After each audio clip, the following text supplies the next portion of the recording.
Hello and welcome everybody. Here is my frog jump game made in ScratchJr. So let's make it full screen and get started. So I press the green flag to start the ball rolling. I'm then going to press on the frog for it to jump over the ball. It then resets and off we go again. I was a little bit late there.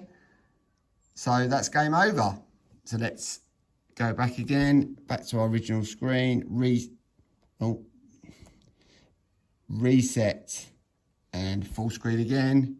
Here we go. Notice the scoreboard auto updates as a successful jump is made. Let's see if we can get to the end of the game. If we get to 5, we win. Here we go, no pressure.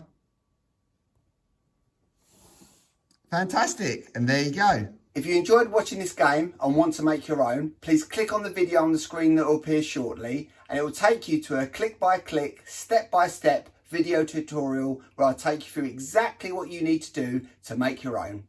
Thanks again for watching. See you next time. Bye.